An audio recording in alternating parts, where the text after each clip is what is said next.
आपला हनीमून म्हणजे तुला कॉमेडी शो वाटतोय? मग काय कॉमेडी शो नाही तर काय आहे? कुठल्या हनीमूनला असे जजेस बसतात समोर कसं कसं चाललंय बघायला?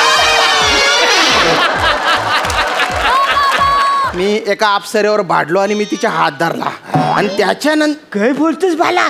ती मला सांग, अप्सरा दिसायला कशी चिकनी आहे की रे? अरे सुंदर असते म्हणून ना तिला अप्सरा म्हणतात ना रे.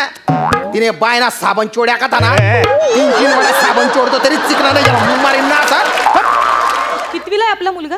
आपलं छोटू शाळेत जायला लागला. बघा बघितलं भाऊजी तुम्ही तुमच्या काय होतं भाऊजी काय होतंय? नाही रे, हे हाय पशा यार. ऐकलंत ना भाऊजी? भाऊजी मला किती त्रास होत असेल विचार करा ना. मला किती त्रास होत असेल. माझा मुलगा अजून यांना माहित नाही शाळेत जातो की नाही आणि तुम्हाला दुसरं लेकरू हवंय. एक मिनिट नाही, मी अलाव नाही करणार. तू कोण आहे? तुझा काय संबंध? तुझा काय